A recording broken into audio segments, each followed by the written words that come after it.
que ser, gracias hijita, tenemos que ser sabios para conservar la salud, porque qué feo se siente sin salud.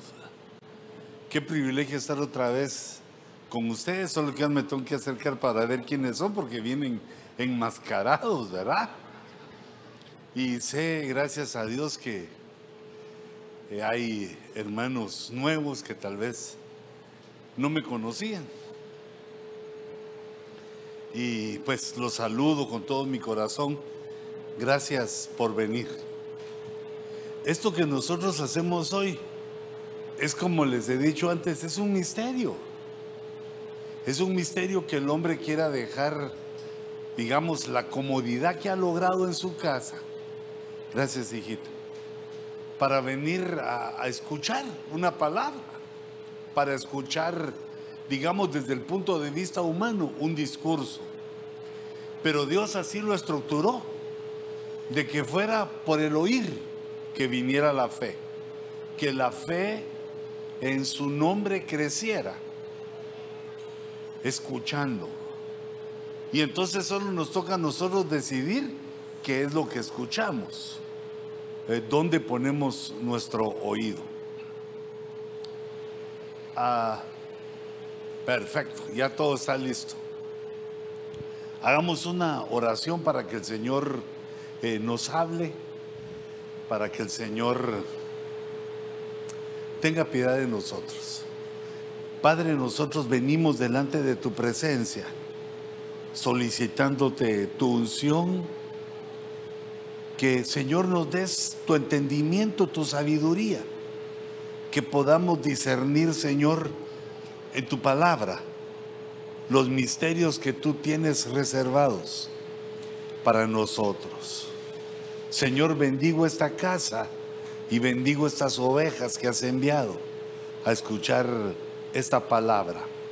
Háblanos, Señor, ayúdanos a discernir y a entender las cosas secretas que tú has dejado para nuestro gozo y para nuestra vida espiritual. En el nombre de Jesús. Amén. Hermanos, hijita, fíjate que tengo allá, dejé en la oficina mi ataché.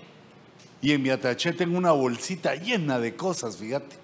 No me la regalarías, porque qué lindo tenemos ahí. Tenemos una pizarra maravillosa. Entonces, no la había visto así que era tan bonita, y la quiero usar para darme a entender de alguna manera. Nosotros, hermanos, sabemos que el hombre por sí mismo, ay, gracias, hijita, van a conocer todos mis chunches. Esta es, mira, y aquí tengo mi lapicito. Este es el bueno. Hermanos, nosotros sabemos que el futuro no se puede saber. Lo profético es una visión al futuro, pero el hombre no puede saber del futuro. La única línea que Dios nos conectó con el futuro es el principio que debemos de saber, que todo lo que el hombre siembra, eso cosechará. Eso nos da una ventanita para ver al futuro, sabiendo que, hijita, si haces bien, amado hermano, si haces bien, en el futuro te va a ir bien. En los días, las semanas, lo que viene adelante, te va a ir bien. Así responde la vida, así lo hizo Dios. Lo que uno siembra, eso cosecha. Pero más de ahí no podemos saber. Aunque vemos que se levantan personas que por medio del horóscopo, por medio de otras cosas, pretenden adivinar el futuro. Pero hermanos, eso es un engaño, es una mentira. Eso no es cierto. La única manera que podemos saber el futuro es por medio de la palabra. Y debemos entender que el futuro tiene varias facetas. Una de las facetas es nuestro futuro personal, el futuro tuyo, que está ligado al de tu familia. Y la otra faceta es el futuro de toda la humanidad. El futuro personal no ha sido escrito, eso no está dicho, sino que nuestro futuro se basa en la voluntad, en el conocimiento, en el entendimiento que tengamos y cómo actuemos en la vida. Así nos va a ir en el futuro, como les decía. Pero el futuro de la humanidad, ese ya no es cambiable, ese no se puede cambiar, ese ya quedó por escrito. Y resulta, hermanos, que si, digamos, vemos aquí, yo quisiera dibujar así de anaranjado una línea recta, que yo le voy a llamar la línea del tiempo. Ahí vamos en el tiempo, mira, caminando poco a poco, y la estoy calculando desde que Jesús fue a la cruz, desde la muerte y la resurrección de Cristo. Empezamos a caminar como iglesia. Se han ido cumpliendo profecías, se han ido cumpliendo varias situaciones, pero la esperanza que Dios nos dejó, la esperanza que el Señor Jesucristo nos dio, es que iba a venir un momento aquí, en un momento que no está señalado con fecha, sino que está visualizado con señales, que es el rapto de la iglesia. ¿Se me entiende, hijitos? ¿Se lee bien? Desde el principio, todos los cristianos empezamos desde que Jesús murió y resucitó, estaban en la mente de los discípulos las palabras de Jesús: vengo pronto, vengo pronto. Vengo pronto, que se repite constantemente en el Evangelio, en Apocalipsis, en todo el Nuevo Testamento, la promesa que Jesús iba a regresar pronto, pero no se sabía cuán pronto, porque para Dios un día es como 1000 años, y para nosotros 1000 años es un tiempo infinito casi. Entonces, no se sabía cuánto, pero se sabía pronto. Sin embargo, dejó varias señales que cuando fueran pasando nosotros debíamos entender que Él se acercaba, que Él estaba a las puertas, o que Él iba a cumplir pronto esa promesa de su venida. Esa palabra rapto, que es nuestra esperanza, y está, aunque tiene muchos enemigos el rapto, pero está plenamente alumbrada como alumbra la luz del sol en un día sin nubes en la Escritura.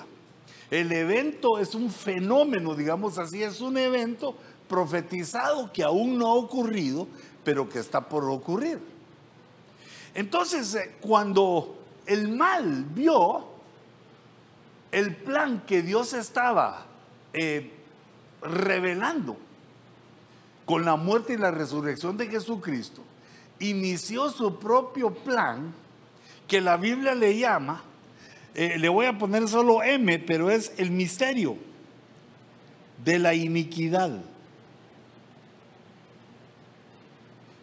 Y empezó a preparar lo que Juan nos revela como el anticristo.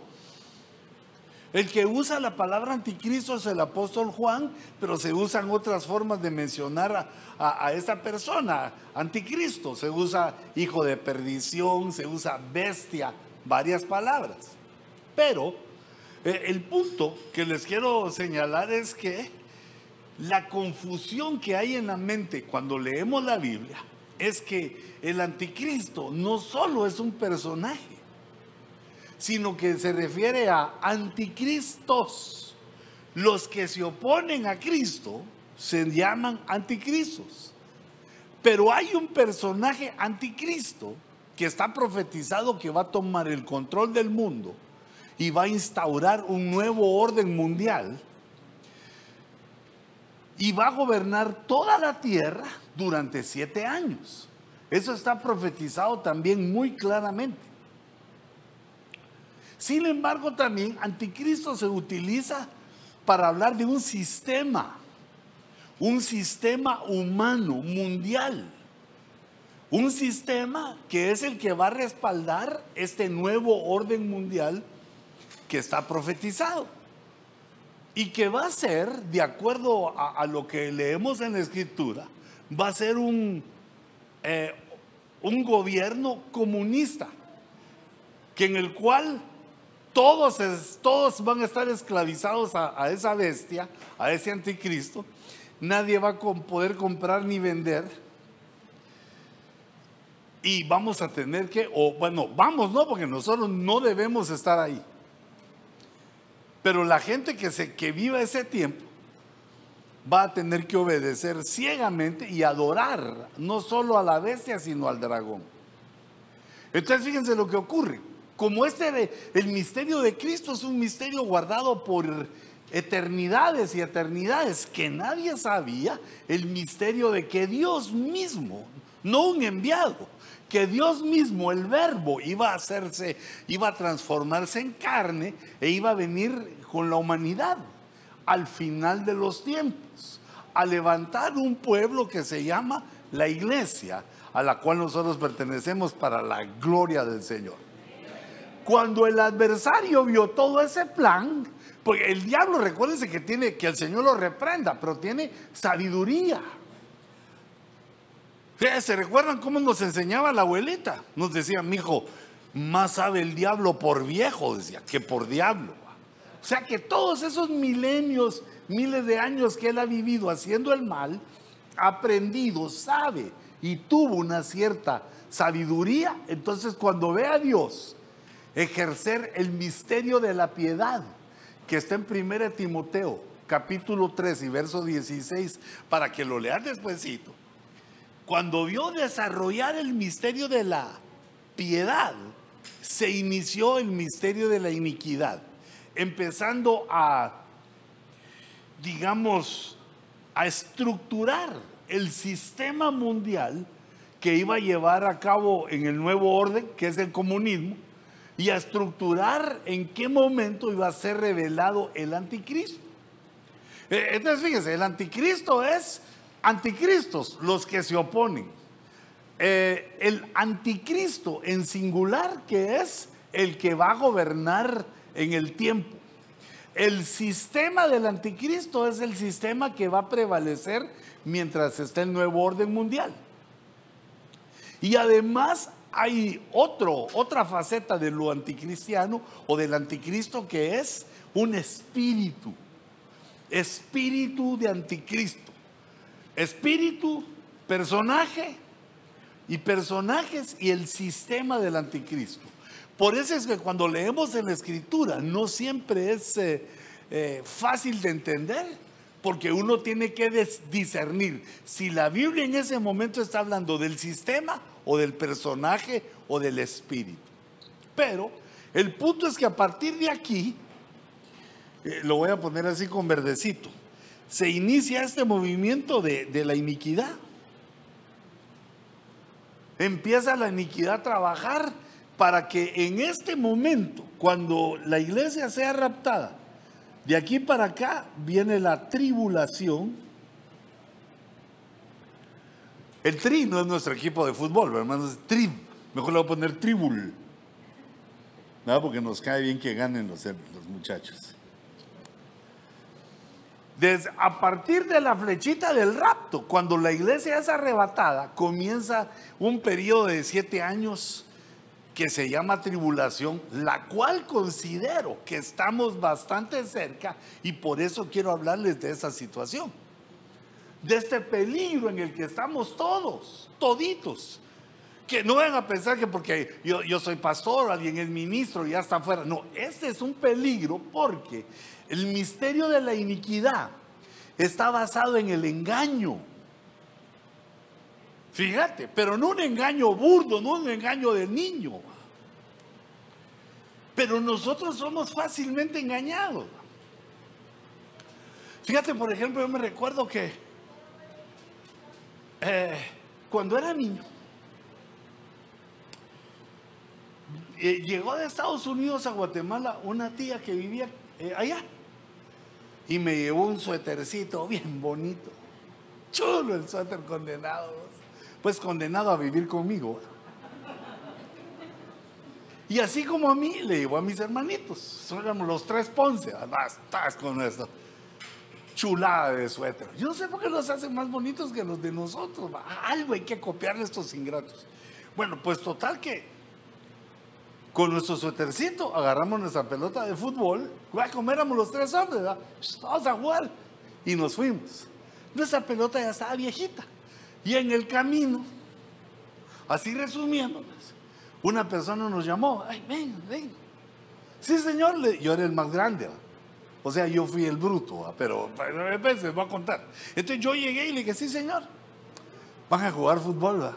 Sí, señor, le dije. ¿Y qué tal juegan? Bien, bien. Sí, bonito. Yo soy el portero, dijo mi hermanito, y sí, platicamos. Fíjense que yo tengo un sobrino que tiene 3 pelotas de fútbol nuevas. Ni las usa. Y yo como los veo a ustedes tan lindos, tan dulces, se las quiero regalar a ustedes. Pero no las puedo sacar de la casa sin que él las mire, porque es caprichoso y llorón el niño. Pero si me dan sus suétercitos, yo voy a poner las 3 pelotas ahí en los suéteres y voy a salir así con los suéteres como que no sé. Sí, dijo el animal primero del campo, que fui yo. Por una pelota de fútbol me quito el suéter. Y le dimos nuestra pelota, nuestros suéteres. Y se fue. Y nos quedamos 10 minutos, media hora.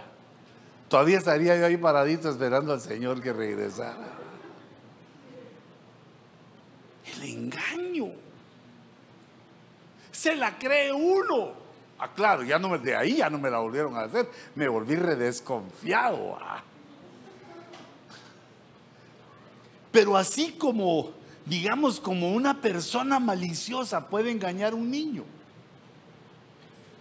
también como un hombre engaña a una mujer. Al engaño estamos sujetos todos. O la mujer engaña al hombre. No, mejor primero que el hombre engaña a la mujer, ¿verdad? Pero todos podemos ser engañados. Y en esto espiritual está en juego nuestro futuro eterno. Por eso cuando Jesús habla de la profecía, empieza a decir, no os dejéis engañar. Porque fíjate que en el engaño hay una parte de nosotros que acepta, que sabe que algo está mal, pero lo acepta. Y es por eso que yo quiero tocarles este punto, para que ninguna cosa nos mueva ni a la derecha ni a la izquierda de la verdad que nos ha sido conferida, la verdad que nos ha sido revelada, que es que Jesús es Dios y que su palabra está en la Biblia y su palabra es la verdad y que debemos seguirlo a Él hasta la muerte. ¿Están de acuerdo con eso? ¿Cuántos creen que Jesús es Dios? Pero mientras nosotros estamos en eso, digamos, en la humanidad, un montón de movimientos para engañar a la gente, para engañando con filosofías, otras religiones, con tecnologías, con cosas, procurando engañar a la humanidad. Pero nosotros, hijitos, mantengámonos firmes. Entonces, fíjate, en todo este transcurso ocurre.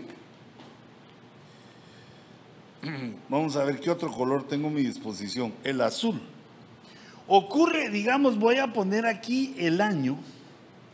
¿Se mira el azulito? El año 1917. En 1917 no habíamos nacido nosotros. Ya tendríamos 104 años. Pero en 1917 ocurrieron varios eventos que nos dan lugar a entender que los 4 jinetes del Apocalipsis empezaron a caminar. Primero, el caballo blanco empezó a funcionar como un enviado de la falsa paz. Al primero le voy a poner aquí F, que es falsa. La falsa paz. ¿Por qué? En 1917, la religión más grande del mundo volvió a tener territorio, hizo tratos con Italia y obtuvieron un territorio para hacerse príncipes y reyes. Y a partir de 1917 empezó pues el caballo blanco, ese caballo blanco a cabalgar por todo el mundo, ministrando o proclamando una falsa paz. También en 1917 se efectuó la revolución que se conoció como bolchevique, que fue la revolución comunista en Rusia, que llegó a ser la Unión de Repúblicas Socialistas Soviéticas, y de ahí se diseminó por todo el mundo, a China, a Corea del Norte, Vietnam, Cuba, y que se ha seguido desarrollando hasta ahora, digamos, llevando a la humanidad a un baño de sangre, porque empezó una guerra de guerrillas, una guerra digamos, entre la nación, en la misma nación, como una guerra interna, a ver cuál de los dos sistemas prevalecía en aquella nación. Fueron baños de sangre en América, en Guatemala, en mi país, fueron 30 años de guerra, hasta que se firmó la paz. Pero imagínate, hermano, 30 años de guerra. Le ganamos a la guerra de Afganistán, que fueron solo 20, Estados Unidos contra Afganistán. Pero en todo el mundo se sucedió eso, y fue la guerra de Vietnam, Camboya, hubo un baño de sangre en todo el mundo, y ese es el caballo rojo. En 1917 también la fiebre española o la gripe española dio un primer aviso de lo que podían ser las pestes, que es el caballo amarillento, pero ese sería el cuarto. Las pestes con la gripe española. Le voy a poner la G de gripe. No, hijita. Sí, es el cuarto, el caballo amarillento. El tercero es el caballo negro, que está tipificado en el petróleo.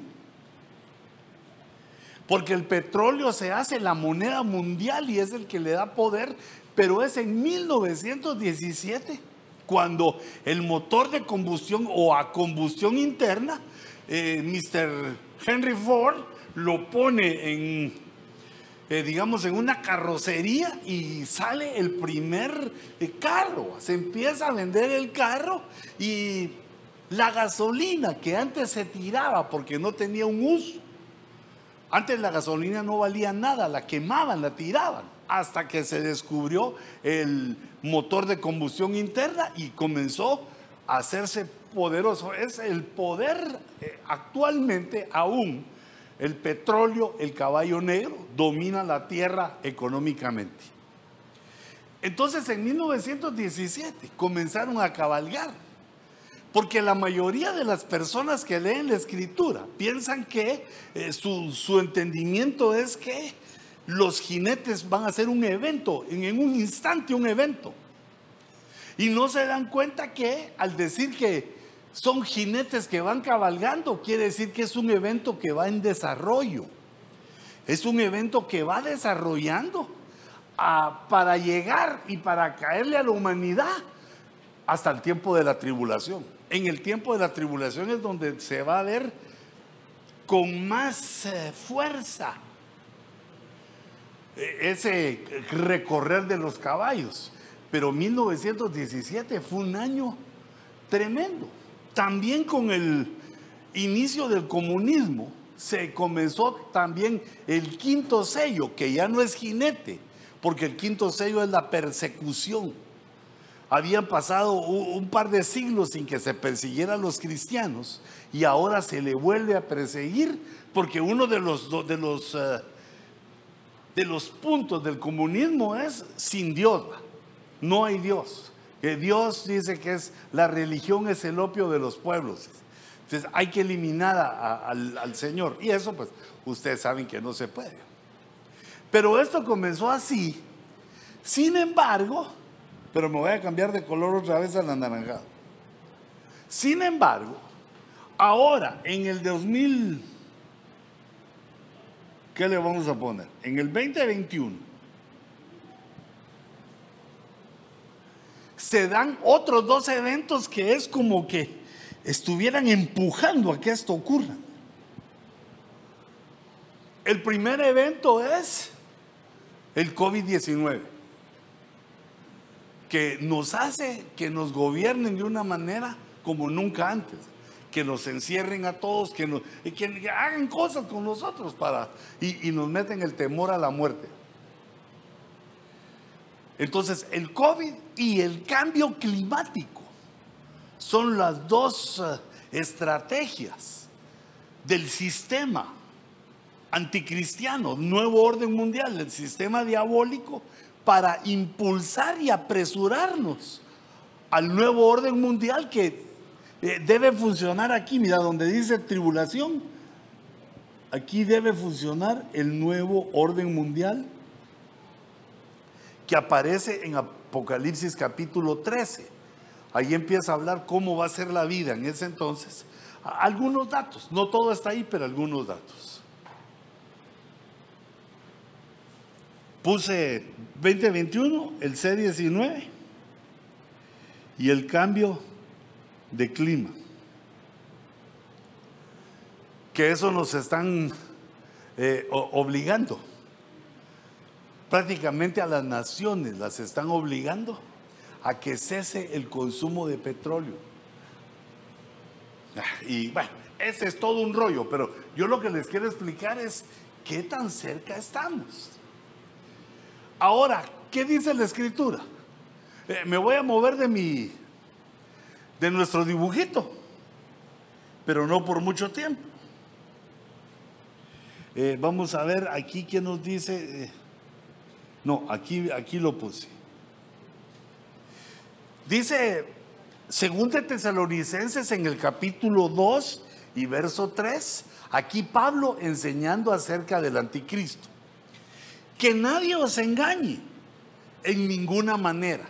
Hermanos amados, miren, hay muchas maneras de ser engañados. Que nadie los engañe. Podemos ser engañados por los sentimientos. Podemos ser engañados por razonamientos falsos, incompletos. Hay muchas maneras, por eso dice que nadie os engañe en ninguna manera, porque no vendrá. Ese no vendrá se está refiriendo, en el contexto se lee, que se está refiriendo a la tribulación. La tribulación no vendrá sin que primero venga la apostasía. La apostasía es cuando los que se convirtieron a Cristo devuelven la fe. Cuando aquel que se ha convertido y que ha aceptado a Cristo devuelve la fe. Nadie le puede quitar a uno la fe. Nadie te puede hacer que perdas la salvación, a menos que una persona la entregue voluntariamente. Así como voluntariamente la tomó, así voluntariamente la puede volver a entregar. Y nosotros vemos aquí entonces que la señal, además de esas que les puse ahí, la señal es que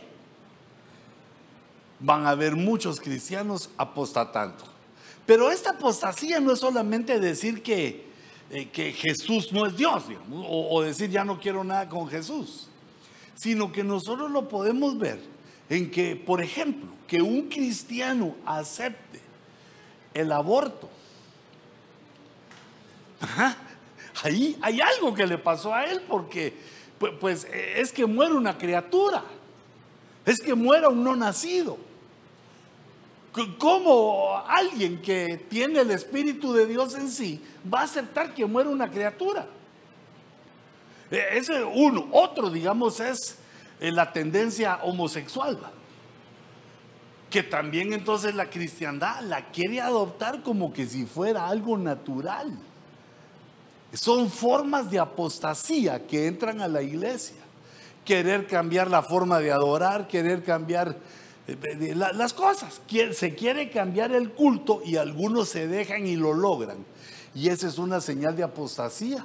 Y hermanos, nunca en la historia de la humanidad se han visto tantos casos de apostasía. No solo de ovejas, de pastores. Pastores en adulterio, pastores en drogas, pastores teniendo hijos en la calle. Un desastre que nos habla de un tiempo de apostasía que ya lo estamos viviendo. Hijitos, ustedes porque son lindos, ¿verdad? Y el pastor que Dios les ha dado, su esposa, su familia, son lindos, son hombres, es una familia hecha, ministrada en el Señor. Pero hay otros que sí son de una vez unos bárbaros, ¿verdad? Pero no los acusan porque así somos los humanos, somos débiles, somos debiluchos. Pero eso se transforma en una señal. Dice, no vendrá la tribulación sin que antes venga la apostasía, 1. Y 2, y sea revelado el hombre de pecado. Va a ser revelado y sea revelado. Entonces, si nos ponemos otra vez aquí en nuestro dibujito, aquí va a comenzar, no vendrá la tribulación. Mira. Aquí comienza la tribulación, 7 años. Pero no va a comenzar sin que pasen 2 cosas: apostasía y la revelación. Yo le voy a poner aquí de la bestia, porque son menos letras, ¿verdad? Y es una forma como le habla la Escritura. Va a ser revelada la bestia. La iglesia va a saber quién es el anticristo, aunque no nos vamos a quedar para ver lo que él hace en los 7 años. Pero esas 2 señales nos dicen claramente que gran parte de la iglesia va a apostatar, pero yo reprendo en el nombre de Jesús por ti y por mí y por todos los que han de venir a esta casa.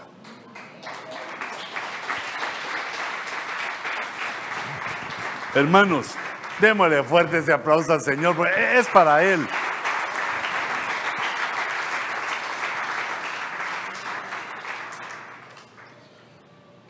Entonces, fíjate, si va a ser revelado ese hijo de perdición, quiere decir que nosotros tenemos que saber algo de él, porque es una señal. Quiere decir que toda la iglesia en todo el mundo va a saber quién es el anticristo antes de que nos vayamos en el rapto. Fíjate qué más dice. Verso 6 dice: y vosotros sabéis lo que lo detiene por ahora, para ser revelado a su debido tiempo. Porque el misterio de la iniquidad ya está en acciones. Sí, ahí te lo puse, desde la cruz empezó el misterio de la iniquidad. Ya está en acción. Solo que aquel que por ahora lo detiene, lo hará hasta que él mismo sea quitado de en medio. Ya no me cupo en medio ahí. Entonces, regresemos otra vez aquí a nuestro. Quiere decir que a ese misterio de la iniquidad que dijimos aquí, como ya está en acción, ya está en desarrollo, pero hay algo que lo detiene. Y dice que lo detiene. El que lo detiene lo va a detener hasta que sea quitado de en medio. Una de las teorías más extendidas es que lo que detiene el misterio de la iniquidad es el Espíritu Santo.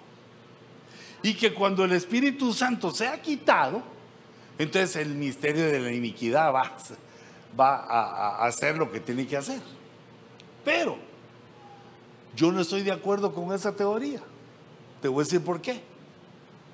Porque el Espíritu Santo no puede ser quitado, porque el Espíritu Santo es Dios, y Dios está en todas partes al mismo tiempo, siempre. No puede ser quitado. Entonces, te doy mi teoría. Lo que se le opone al misterio de la iniquidad es otro misterio, que es el misterio de la fe. El misterio de la fe es un misterio tremendo, que es con el que comencé a hablarte, ¿va? El misterio de la fe es que, hey, ¿qué hacemos aquí? ¿Por qué creemos lo que creemos? ¿Acaso lo vimos? ¿Por qué sabemos que la palabra es verdad? ¿Qué ha pasado con nosotros? ¿Por qué antes éramos una cosa y ahora vivimos de otra manera? ¿Qué pasó? El misterio de la fe. Dice la Biblia que la fe es un escudo, que la fe es una puerta. Dice que la fe, bueno, es un misterio. Tiene 10 facetas la fe, el misterio que lo conlleva. Es de 10 cosas de lo que es la fe. Entonces el misterio de la fe que está en nosotros como iglesia es el que se opone a la iniquidad. Y cuando seamos quitados, juntamente con el misterio de la fe, cuando seamos quitados, entonces el misterio de la iniquidad, ya sin el misterio de la fe que se le oponga, va a poder actuar y llevar a cabo el resto del plan. Dice la Biblia, y cuando el Señor venga, dice, mira, cuando estemos aquí, voy a poner aquí un puntito en el rapto, mira, cuando el Señor venga, dice, ¿hallará fe en la tierra? No, porque el misterio de la fe, voy a ponerlo aquí, mira, solo M, el misterio de la fe es el que se le opone a este. Misterio de iniquidad contra el misterio de la fe. Y nosotros predicando, alabando, adorando, siendo la luz de la tierra, la sal de la tierra, levantando la bandera, Jehová Nisi, adorando a Dios. Estamos trayendo luz a la tierra y estamos oponiéndonos a la iniquidad. Qué lindo eso. Pero cuando seamos quitados, ya no va a haber que se le oponga. Y entonces se concluye el plan para que el adversario gobierne a la tierra 7 años y los haga adorar a la bestia. Y un desastre de 7 años en este periodo.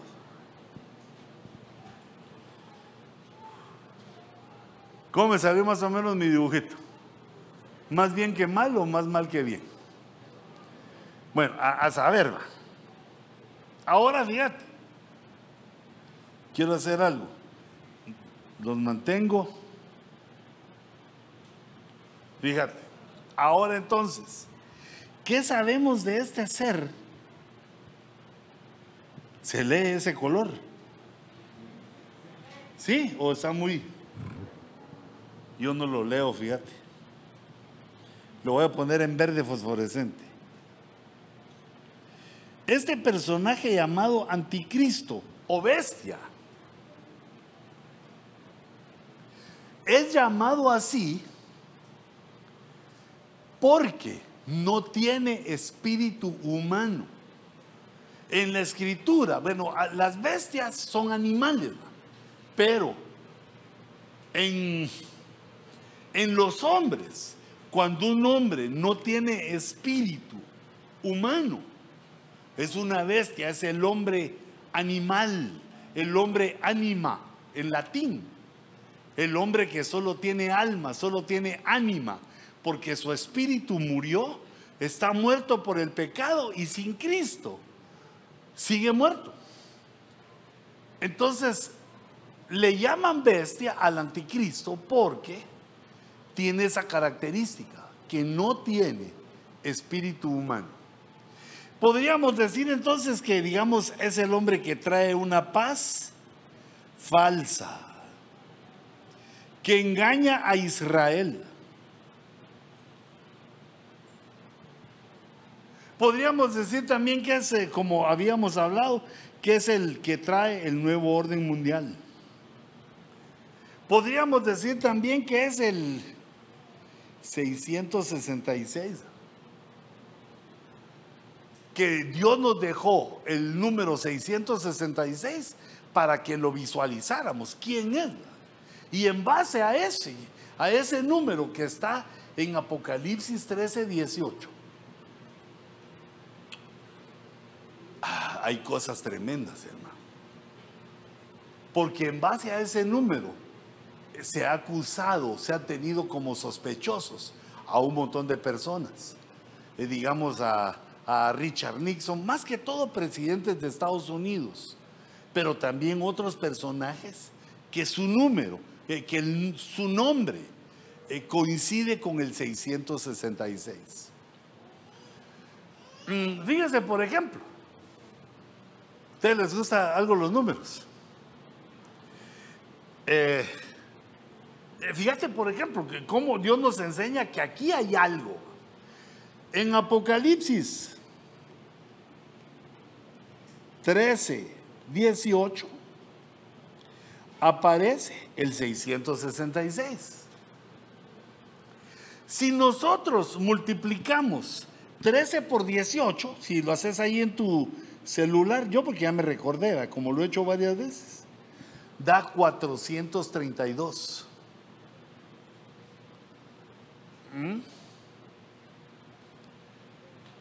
Si a ese número 432 multipliqué 13 por 18, porque es capítulo 13 y verso 18, el número 13 en la Biblia, nos habla de rebelión.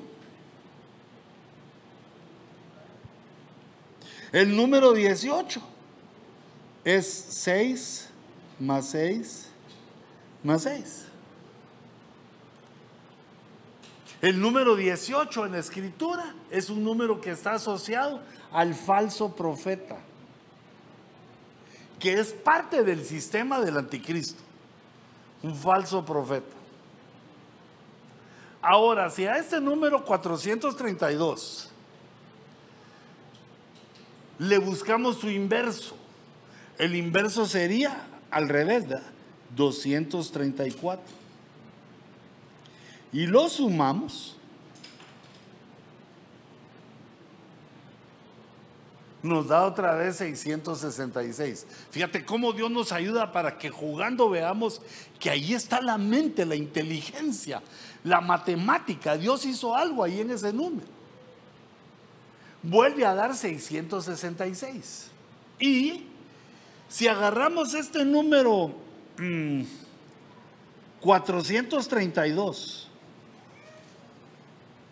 y lo dividimos entre 2, nos da 216. Y 216 es un número que se obtiene de multiplicar 6 por 6 por 6. O como me enseñó la señorita Canuta cuando estaba en la escuela, 6 al cubo. Es 6 por 6 por 6. Jugando con los números, pero el número 666 se vuelve a repetir.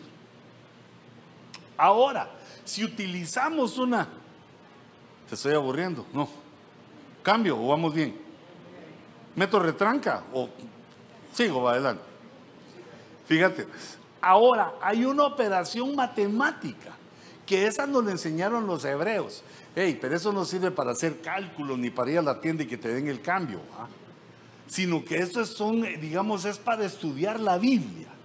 Es una materia, es una parte de la matemática que se llama gematría. La gematría se trata que en los idiomas originales, que es el hebreo, el Antiguo Testamento, y el griego en el Nuevo Testamento, cada letra tiene un valor numérico. Cada letra vale una cantidad.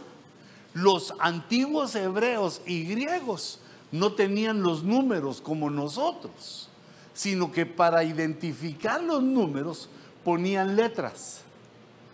Entonces la gematría se trata que Si encontramos una palabra y vemos cuál es el valor de cada letra, si sumamos cada uno de esos valores, nos da una cantidad que es la cantidad que obtuvimos por gematría. Es la suma de los valores de cada letra, de las palabras que aparecen en la escritura. Eso se llama gematría. Pero la gematría se aplica también en los números. Por ejemplo, digamos desde aquí el primero, 666. La gematría de 666 es 6 más 6 más 6, 18. Según me enseñó la señorita Canuta hace muchos años. Pero 18 también son dos cifras que se pueden sumar. 1 más 8, 9. Si sumamos, por ejemplo, aquí Apocalipsis 13, 18, le hacemos gematría. 1 más 3, 4. Más 1, 5. Y 8, 13. 3 y 1, 4. Este no sale. Aquí sale 4, le voy a poner. Pero si le hacemos, digamos, a 432, que era multiplicar 13 por 18. 4 más 3, 7 más 2, 9. El inverso, 2 más 3, 5 más 4, 9. 216, 2 más 1, 3 más 6, 9. El 9 es un número que se repite, que está asociado al 666 y al juego de números que se hacen con el 600. Esta es solo una parte del juego de números. Hay un montón de veces que jugando con esos números se obtiene 666, porque Dios lo que nos está diciendo es: con este número identificas a la bestia. Es parte de la identificación. Entonces digamos que aparece un maloso en la tierra.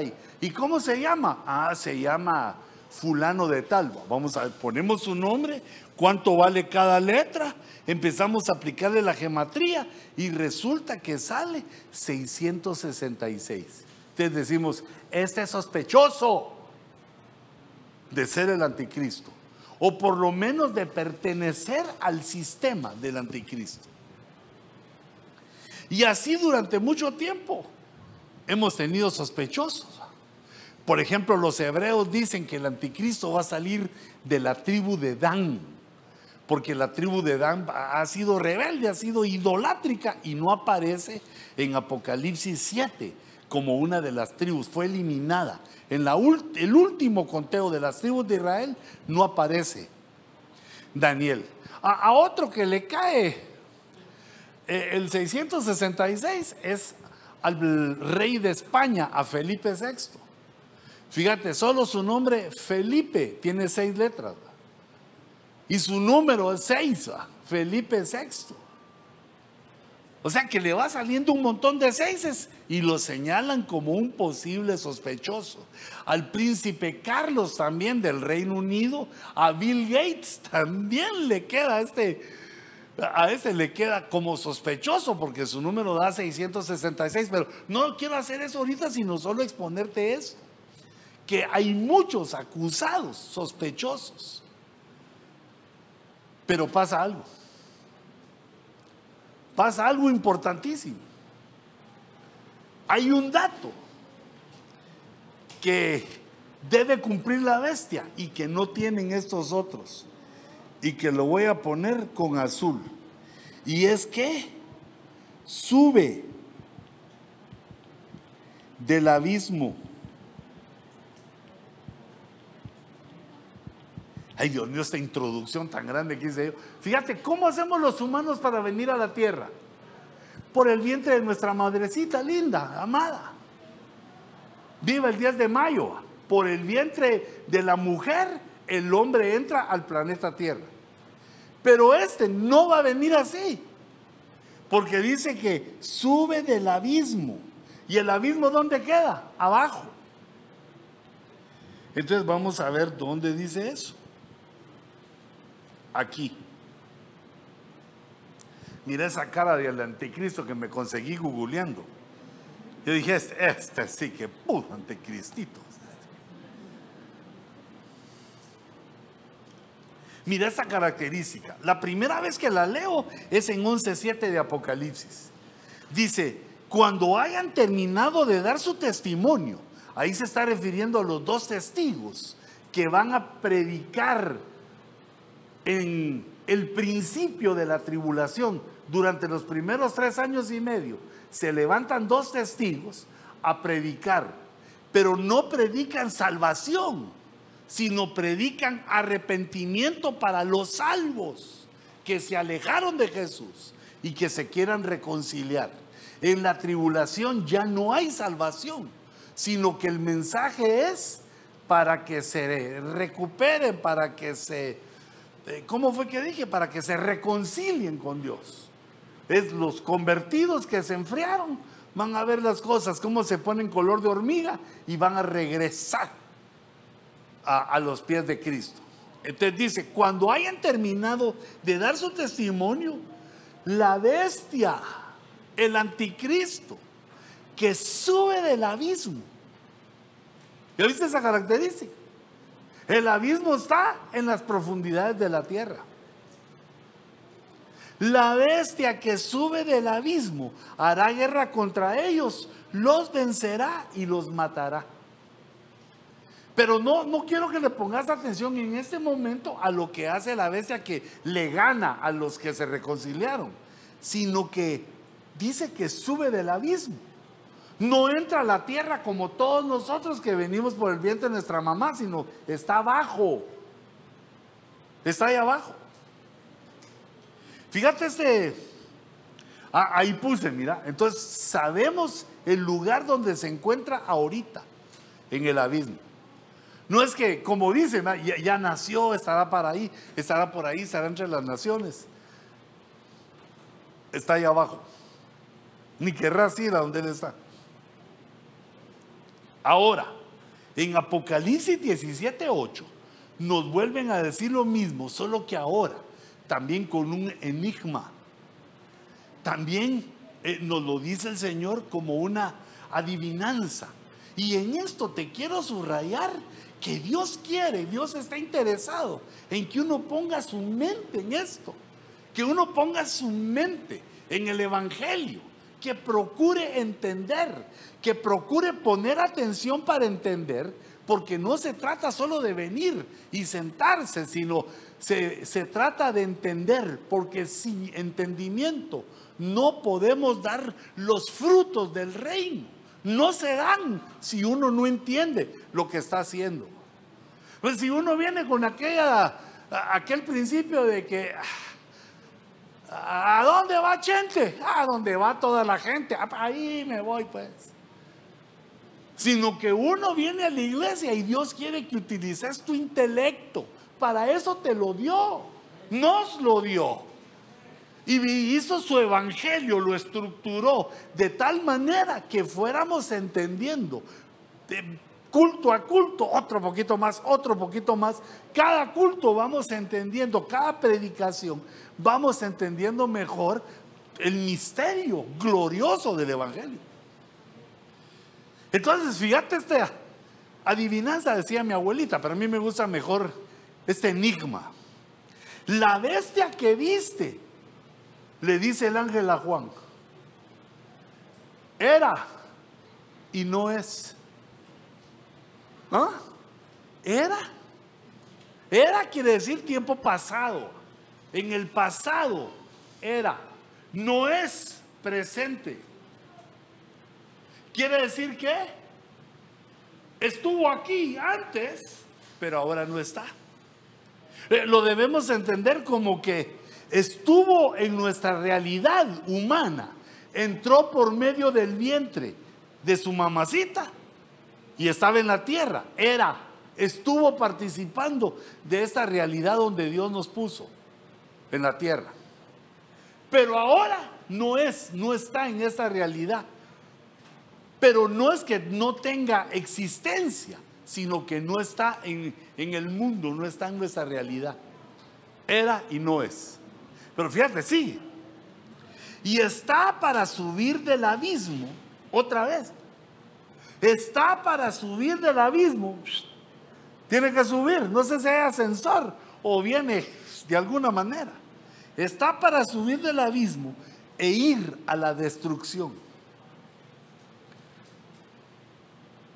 Y los moradores de la tierra, cuyos nombres no se han escrito en el libro de la vida, desde la fundación del mundo, se asombrarán. O sea que su aparición cuando suba del abismo va a ser notoria, porque la humanidad se va a asombrar. Y nosotros lo vamos a saber antes, y la humanidad se va a asombrar. Pero hermanos, aquí en este verso hay un misterio de lo que nosotros somos. Hijitos, no somos así, solo lo que parecemos, de carne y hueso. Vea que si nos descuidamos y nos atropellan, nos desbaratan todo. Si nos descuidamos y nos enfermamos, nos ponemos horribles. Sino que ahí dice que los moradores de la tierra, que cuando fue fundado el mundo, no se escribieron, no se inscribieron en el libro de la vida. ¿Y vos dónde estabas cuando el mundo fue formado? Que yo también, ¿dónde andaba? Que no me acuerdo. Pero dice que los moradores de la tierra, que no se inscribieron, y esa inscripción ahí dicen cuándo fue fundado el mundo, que eso ya está hace rato, milenios. El grupo que no se inscribió es el que se va a asombrar de la bestia que sube del abismo. Y si nosotros, porque te estoy predicando de esto, a nosotros nos va a ser revelado que Él aparece, pero no nos va a causar ese asombro de ellos, porque tú y yo, qué inteligentes fuimos, si nos inscribimos en la fundación del mundo.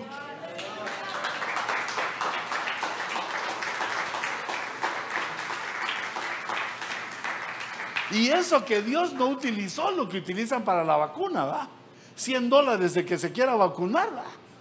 Por eso hay algunos que se vacunan todos los días, ¿va? Que les den sus $100 diarios y no trabajan, ¿va? Mira esto, qué profundo. ¿De dónde venimos? ¿Quiénes somos nosotros? No solamente somos lo que tenemos ahorita. Este es nuestro vehículo. Nosotros somos el que está dentro, el espíritu humano que está dentro, que ha vivido, que vive desde hace mucho tiempo. Pero date cuenta que no es una idea mía de que, ay, el hermanito tan lindo, el apóstol, miren lo que piensa. Ahí dice que unos se inscribieron en el libro de la vida y otros no. Y los que no se inscribieron se van a asombrar con la bestia que sube del abismo. Y los que sí nos inscribimos, no. Vamos a ver qué puse por aquí. Si en este versículo, bueno, habla del vencedor, de los 2 testigos. Su final es la perdición. Y su efecto en el mundo de los impíos, en el mundo de los que no se inscribieron en el libro de la vida. Y yo puse eso de las inscripciones que hubo en la fundación del mundo. Puse que es un misterio de nuestra raza. Por eso, hijitos, aunque en este tiempo se llama nuestra raza, la raza humana, si nos vamos nosotros al principio, a la Biblia, nosotros somos la raza de los Adanes. Nosotros somos los descendientes de Adán, pero Adán no solo es un nombre, sino que es el nombre de nuestra raza. También Eva se llamaba Adán. Dios le puso ese nombre, perdón, fue Adán el que le puso Eva a su mujer, porque le dijo, vos te llamás Eva, mija, porque sos la madre de los vivientes. Por los frutos, por los hijos que había tenido Eva, los vivientes que vivieron en el paraíso, y yo digo que viven ahí todavía, por ellos es que Él le puso, yo digo de amor, ¿va? Así como uno le dice a su esposa, chata, colocha, seca, flaca, dulzura de mis ojos. Acá, ¿quién tiene sus poemas, ¿va? ¿Cuál se te ocurre a ti? Vamos a ver, me estoy regando un hermano que le dice, a un hermano muy amado, que le dice a su esposa, chiquilla. ¿Qué tal? Ay, aquella va así tranquila y cuando ella chiquilla, la trastorna eso. Pero hay otros ingratos que le dicen a su esposa, vieja. ¿Qué romanticismo hay ahí, vos, hermano? No seas ingrato, hombre. Gorda. Tráiler, le dice, tráiler. ¿Y por qué me dice así usted? Por el juego de 18 llantas que te andas cargando aquí en la... No, no seas mal. Mejor, mira, ¿sabes cómo le decía Jeremías a su esposa? Le decía, deleite de mis ojos. Imagínate cómo se sentiría la... Y hasta el lunch llegaba Jeremías a su casa. Ya, chato, ¿y dónde estás? Delicia de mis ojos. Bajaba aquella como angelito, pero con el piecito así, mira. Y Adán, ¿qué hizo? Le dijo, Eva, venga para acá. Párese aquí, aquí se me queda, pues. Seguimos con el anticristo. Dejamos a la señora. Mira cómo termina este enigma. Se asombrarán, dice, al ver la bestia que era y no es y que vendrá. Era, quiere decir, ya dijimos, que vivió en la tierra. No es, no está en la tierra ahorita, está en el abismo, porque sube.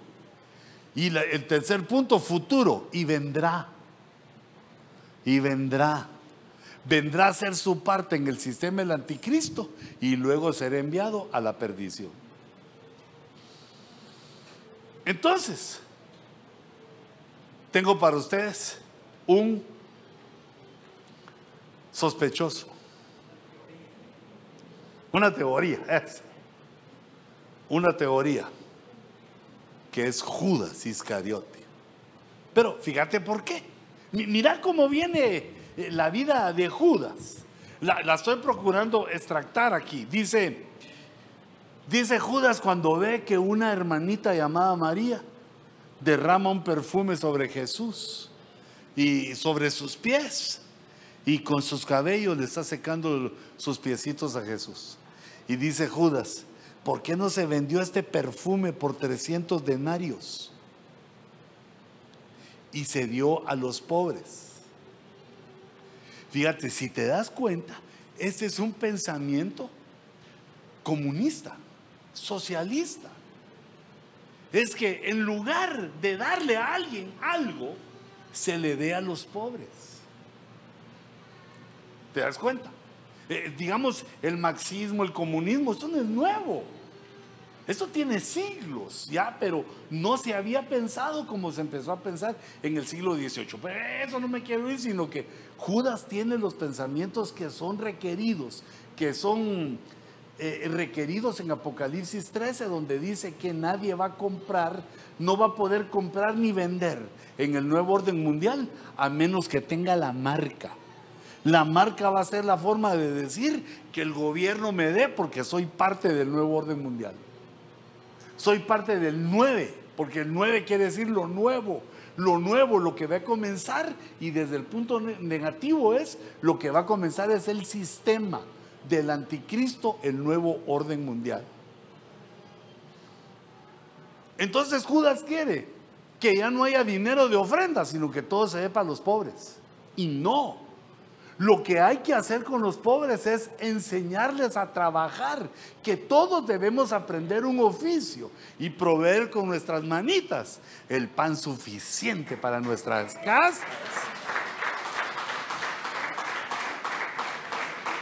Mira, esto no es mío y lo leí en la Biblia, pero lo siento en mi corazón cuando, y sé que tú también lo sentís, hermano, Cuando te sentás a la mesa, te sentás en tu casa y ahí está la delicia de tus ojos repartiendo los frijoles, el arroz, lo que haya, la cremita, lo que haya. Tus hijos están ahí sentados, ella también, se sirven y empiezan a comer. Y vos decís, con el trabajo de mis manos les traje estos frijolitos. Y acá ellos dándole duro, y tú también. Se siente una sensación tan agradable de que lo hiciste con tus manos. Y si no está ese viejo condenado, pues hijita, vos fuiste a trabajar y mirás cómo aquellos están comiendo y decís, con el esfuerzo, eso no me lo dio nadie, eso, con el esfuerzo en mis manos le compro su ropita, su comidita, y que lo saco adelante, que lo saco adelante. Es una grandeza del hombre. Hombre y mujer, ¿va? Enfrentar el trabajo y buscar su propia superación, no que nos mantengan. Pero fíjate ahí lo que está diciendo, mejor démosle a los pobres. Dice la escritura, dijo Jesús, a los pobres siempre los tendréis con vosotros. Los pobres vienen a la iglesia porque aprendiendo los principios del evangelio, uno aprende cómo prosperar. Fíjate por ejemplo, estoy yo hace años ahí en el culto, chillando, ¿va? Porque uno siempre quiere más, ¿va? Ay, Señor, si tuviera mi carrito, si tuviera eso, yo quisiera. Pensando en un montón de cosas por los hijos y por uno mismo.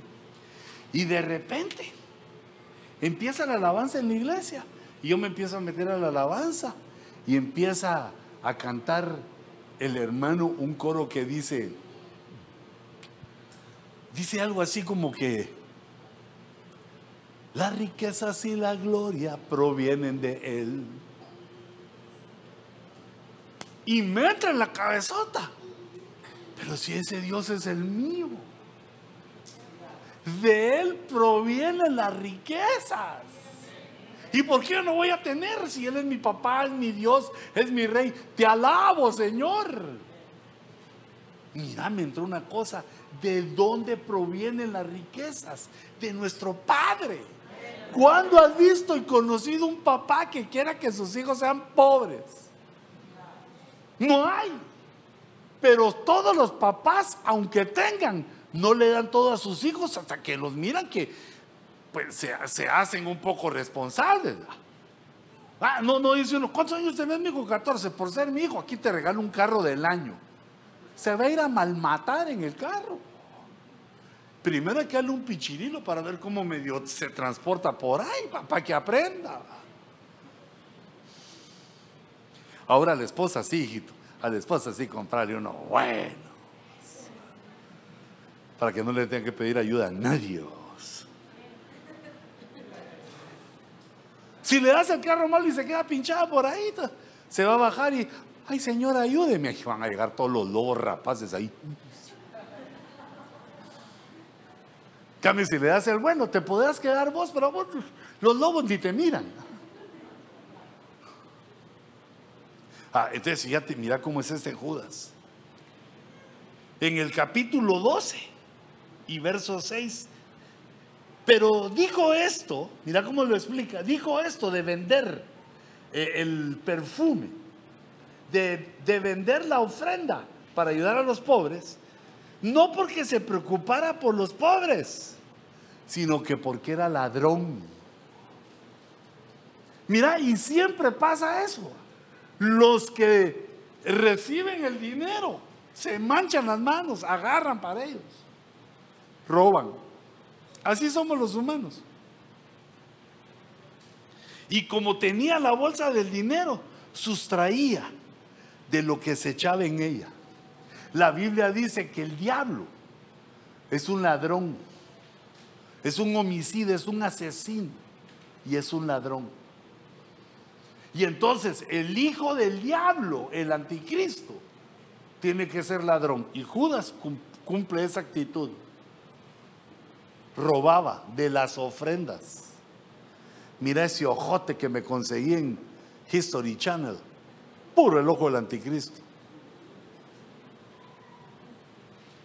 Dice en Lucas 6:16, Judas, hijo de Jacobo, y Judas Iscariote. Fíjate, habían dos Judas en los apóstoles de Cristo. Judas, el hijo de Jacobo, no está tan mal, pero Iscariote dice que llegó a ser traidor.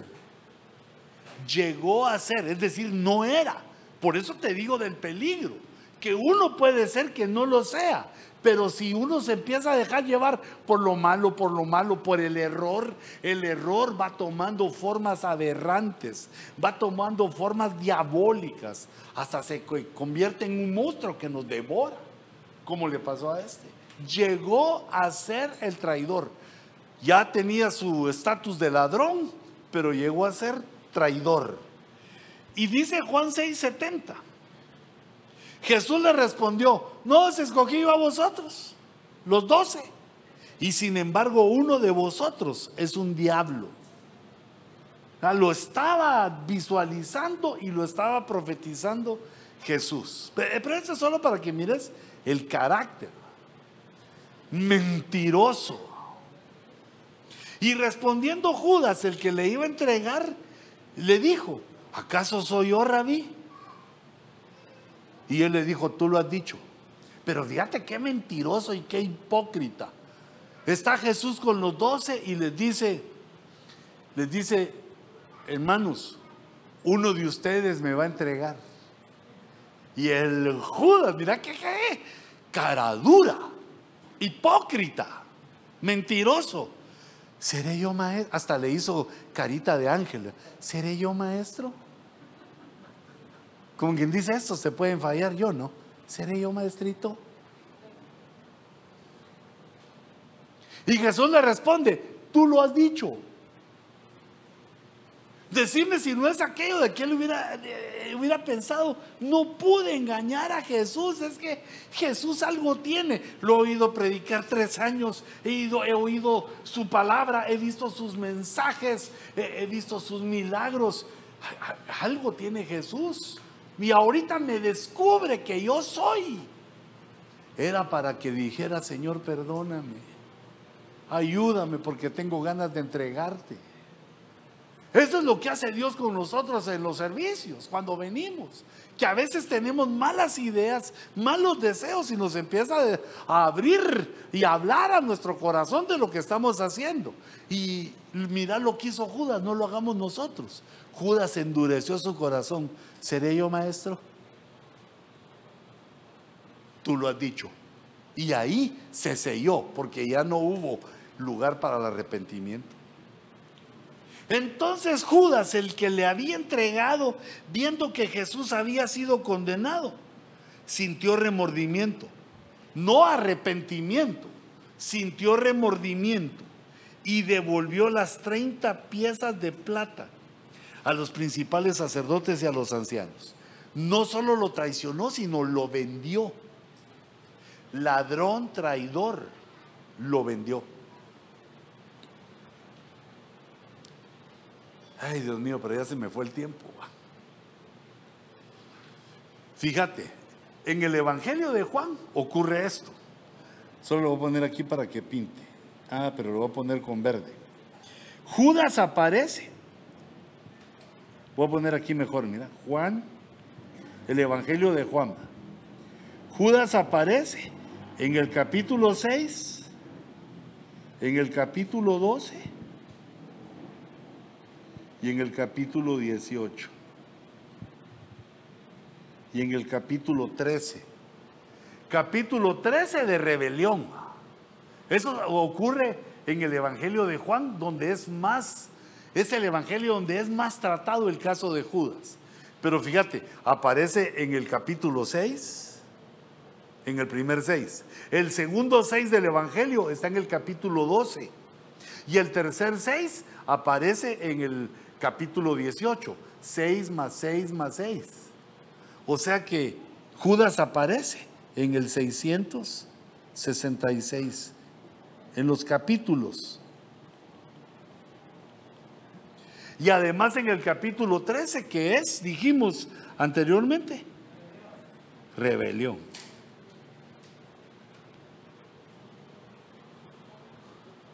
que esa es otra cosa que lo acusa. ¿Por qué no apareció en el capítulo 7 o en el 9 o en el 11? No, en el 6, en el 12 y en el 18, los que son múltiplos de 6. Judas, sospechoso de anticristo. Y durante la cena, esta es la Santa Cena, esa es la primera Santa Cena que empieza a disfrutar la iglesia. Queda atrás la Pascua, que fue de los hebreos, y esa es la primera Santa Cena antes de que Jesús fuera a la cruz. Y dice, y durante la cena, como ya el diablo había puesto en el corazón de Judas Iscariote, hijo de Simón, el que lo entregara, el diablo había puesto en el corazón. Mira hasta dónde había penetrado ya Satanás, que el Señor lo reprenda.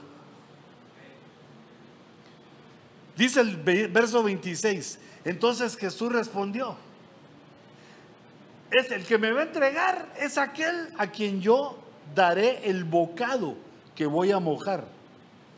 Y después de mojar el bocado, había como un plato de salsita, de aceite, de algo. Todos cortaban su panito y lo mojaban ahí. Y dijo el Señor, al que yo moje el bocado y se lo dé, ese es el traidor. Y después de mojar el bocado, lo tomó y se lo dio a Judas. Porque la Santa Cena es el momento en el que le pedimos perdón a Dios por nuestros pecados. Es el momento de arrepentirse, de lavar nuestras vestiduras. Es otra oportunidad que Dios le da al Señor. Como diciéndole, Judas, tú sos el traidor, mojo el pan, te doy el bocado, tú sos el traidor. Pero tampoco Judas se arrepintió. Después de tomar el bocado, Jesús, después de mojar el bocado, lo tomó y se lo dio a Judas, hijo de Simón Iscariote.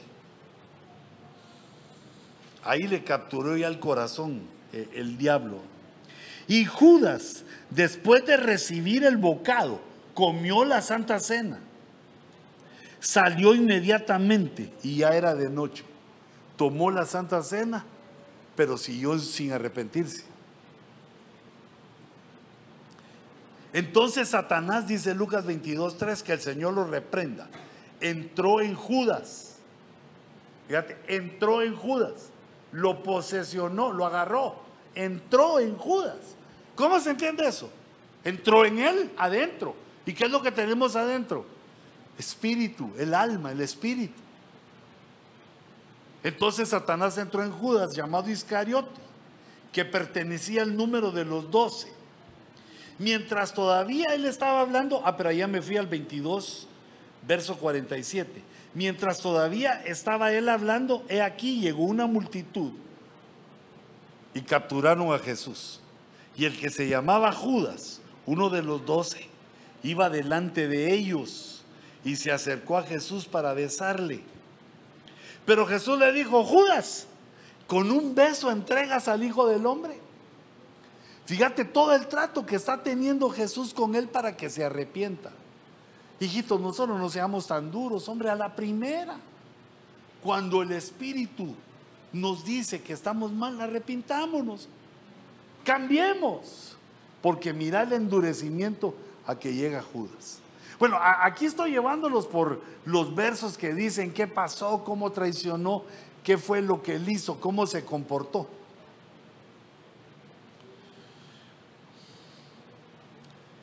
Mateo 26:24. Fíjate aquí, si no me has puesto atención, poneme ahorita.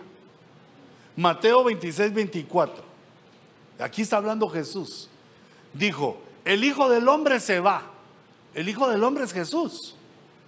El Hijo del Hombre es Cristo. Dice, se va. Quiere decir, va a ir a la cruz y va a resucitar. Se va a la diestra del Padre. Según está escrito de él, se va a cumplir la profecía. Pero ¡ay! Es un lamento. ¡Ay de aquel hombre por quien el Hijo del Hombre es entregado! Ese ¡ay! Es para Judas. Pero ¡ay! De aquel hombre que entregue al Hijo del Hombre. Mejor le fuera a ese hombre no haber nacido. Está cardíaco. Fíjate esa maldición de la que habla Jesús ahí. Mejor le fuera no haber nacido. Son tres los versos que te quiero leer. Hechos 1:18. Aquí está hablando de Judas. Dice Judas, pues con el salario de su iniquidad adquirió un campo y cayendo de cabeza se reventó por la mitad y todas sus entrañas se derramaron. Aquí se sobreentiende que Judas se ahorcó de un árbol. Algunos inducen que la rama se rompió y cuando se ahorcó cayó y se rompió. Se derramaron todas las entrañas. No dice de la cabeza, no dice que se le haya salido los órganos de la cabeza, sino del vientre. Se reventó por la mitad, se le salieron todo. En mi tierra dirían se le salieron las tripas a este. Por eso taco de tripa ya no. No, ese es diferente, ojito. Va, fíjate, entonces lo que dice el Señor, a este mejor le hubiera sido no haber nacido. Luego cuando se suicida, se rompe, se muere, pero así todo destruido. Y mira el tercer verso, Hechos 1:25. Ahí están trayendo a Matías para que cubra el lugar 12 de los apóstoles que dejó vacío Judas. Dice, para ocupar este ministerio y apostolado del cual Judas se desvió. Mira, quiere decir que iba bien, iba correcto, se desvió. Para irse al lugar que le corresponde. Para irse al lugar que le corresponde. Pero ¿no nos toca a todos los hombres al morir ir a un cierto lugar? Nosotros conocemos esos lugares en la doctrina, en la escritura, como lugares intermedios. Así les llamamos porque son los lugares donde las almas de los hombres permanecen hasta que venga el tiempo de la resurrección. Y hay varios de esos lugares. En Proverbios se les llama las cárceles de la muerte, porque ahí llegan las almas y no pueden salir hasta que venga la resurrección. Y son varios lugares. Hay un lugar, por ejemplo, que digamos es donde van los abortivos, los que mueren en estado de embrión. Esos tienen un plan, un proyecto y Dios los trata. O sea, no quedan, porque ya son seres humanos, no quedan sin el tratamiento espiritual. Hay otro lugar donde van los niños cuando mueren, que el Señor reprenda al diablo y que no muera ninguno de nosotros, de los nuestros. Pero cuando un niño muere, como muere en inocencia, porque uno más o menos entre los 7 u 8 años, pues más o menos, empieza a tener noción de cuando hace lo malo. Antes de eso, cuando uno es niño, no se da cuenta bien si es malo o bueno, no tiene la noción, no discierne. Pero ya desde los 7 años para adelante, ya. Así me mandaron un caso en Facebook, fíjate, no en Facebook no, en YouTube, que fíjate que hay una piñata, ¿va? Bien bonita está la piñata, y están apaleando las nenas y están cayendo así. Y hay un nene así paradito, hay un poste y está paradito, el nene así es flaquito. Y viene un gordito, mi compañero así, pero hasta caminado de bravucón. Llega donde está el niño parado así, mira, y ¡pum!, le da una manada en el estómago y se va. Y el otro le sacó el aire. Y este ya no es niño, este ya sabe la maldad. Porque va y le mete un trancazo al otro en la panza. Claro, ay, mi hermano, son niños, déjenlo. No, pero este ya sabe lo malo. En la inocencia a nadie se le ocurre hacer eso. Pero entonces, ya me voy por otro lado. Hay en el abismo hay una cárcel, se llama cárceles de la muerte, porque ahí llegan las almas de los niños que no alcanzaron a pecar. Otra de las cárceles es el paraíso, a donde van los cristianos que se consagraron a Dios y les toca morir, ¿va? Y se van al paraíso. Y hay otro lugar donde se van los inconversos, que es el infierno. Y hay varios lugares. Cuando aparece el rico y Lázaro, aparece el relato del rico y Lázaro, que los dos mueren y resulta que de repente el rico despierta en un lugar donde hay fuego, está incómodo, lo quema. Y mira a lo lejos que está Abraham. Y en su seno tiene a Lázaro, así agarradito tiene a Lázaro. Y Lázaro está acostadito ahí, le están haciendo, como nene. Y entonces el rico le dice: Padre Abraham, ayúdame, manda a Lázaro que moje su mano en agua y lo ponga en mi lengua, porque aquí hay un fuego que me quema. Entonces, en ese lugar donde él está, cuando uno revisa en el griego se le llama topos basanus. Hablando en griego, eso solo para darle un nombre a ese lugar. Ese topos se traduce como lugar. Y basanus es como piedra del sacrificio. El lugar de la piedra del sacrificio, que es un lugar donde los salvos que no se consagraron se purifican ahí por fuego. Aquí se pudieron purificar por palabra, de muchas maneras, pero no lo hicieron. Entonces allá los purifican por fuego. Alma, fuego. Los cuerpos se van al cementerio y las almas se van al lugar de los muertos. Pero los cristianos, los creyentes mal portados, se van al topos basanos. Y dice, y Judas dice, para irse al lugar, al topos, lugares topos, que le correspondía. Entonces yo me fui a ver y se llama el idios, el topo idios. Vamos a ver, topos basanos, no, el topos idios. El topos idios, esa palabra idios, es una palabra de la cual se deriva la palabra que nosotros conocemos como idiota.